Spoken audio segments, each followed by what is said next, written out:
La Gazette du Togo. L'autre regard de l'actualité togolaise.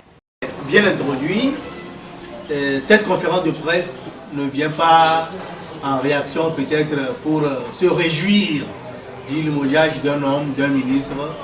Nous, on s'en fout. Mais l'essentiel est que les engagements républicains soient respectés. Dans les pays normaux, lorsqu'il y a un déclic, une situation de crise au sein du gouvernement, au point où on ne fasse un remaniement technique qui ne concerne pas l'ensemble des ministres, on donne des explications, on donne des motivations, des motifs qui ont conduit à ce remaniement technique. Et au Togo, nous n'avons pas connu cette situation et nous continuons de végéter dans un concert d'impunité, de malinformation, de supputation. Nous, au niveau de la presse, on dit souvent que la presse est le quatrième pouvoir, c'est aussi encore beaucoup plus sur le contre-pouvoir. Et nous continuerons à jouer notre rôle de veille et d'alerte. Nous allons transmettre notre message à travers cette conférence de presse. Si ce message tombe dans les oreilles des sourds, c'est tant mieux, mais nous aurons tiré notre partition par rapport à cette situation. Nous n'avons pas d'autre moyen que de réitérer notre requête, de revenir là-dessus, de faire des requêtes à l'endroit ou bien du lobbying à l'endroit des institutions concernées et compétentes, notamment l'Assemblée nationale.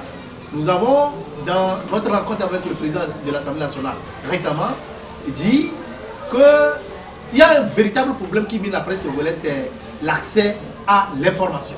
Il y a une loi qui est votée, qui donne droit à l'accès à l'information, l'accès libre à l'information. La constitution togolaise dispose du droit à l'information et du droit d'informer. Donc si quelqu'un, que ce soit au niveau de la présidence de la République, au niveau de la primature, au niveau des gouvernants, refuse de donner libre cours, de donner libre accès à l'information, c'est que la personne est en train de violer les textes républicains. Et nous aurons peut-être les moyens juridiques pour essayer d'interpeller qui de droit pour rester dans le cadre du respect de la loi, du respect de la Constitution. Donc, nous avons des méthodes, nous avons des moyens d'action qui peuvent nous permettre de continuer à mettre la pression. Et comme je vous l'ai dit, ce ne sera pas une première, cette conférence de presse. Toutes les fois qu'il y aura un scandale, toutes les fois qu'il y aura une zone d'ombre sur des situations liées à la nation, nous ferons notre sortie en tant que journaliste, en tant qu'informateur, en tant que garant de l'information et de la formation des citoyens pour interpeller l'autorité, pour interpeller les personnes impliquées dans ce scandale. Et cela permettra d'évoluer dans le sens de l'amélioration de la gouvernance, de l'amélioration de l'administration, parce que nous aspirons tous, en tant que Togolais, à un véritable état de droit et de démocratie. Donc ce que nous faisons, c'est que nous continuerons à le faire. Si ça tombe dans les oreilles de sourds tous les jours, un jour les oreilles s'ouvriront et ils pourront peut-être comprendre ou écouter ou mettre en pratique ce que nous disons. Et si nous le disons ainsi, nous en sommes sûrs, parce qu'il y a très longtemps que des organisations ou bien des organes membres du PPT et même d'autres organes de presse en dehors du PPT dénoncent certaines pratiques mafieuses, scandaleuses, qui affectent l'économie, qui affectent le développement.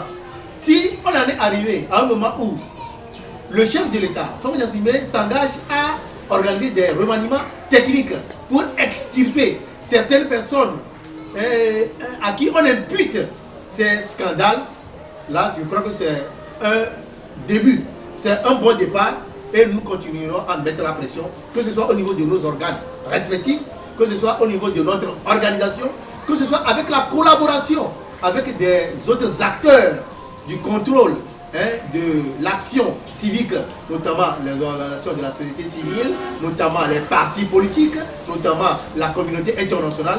Nous allons mettre toutes ces organisations à profit, à contribution pour faire du Togo un État qui respecte les questions de la bonne gouvernance.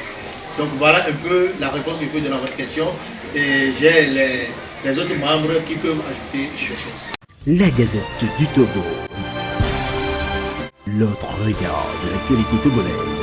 Rejoignez-nous sur le www.lagazettedutogo.com ou encore sur nos comptes Twitter, Facebook et YouTube. Pour nous soutenir, merci de nous contacter à l'adresse suivante: contact@lagazettedutogo.com.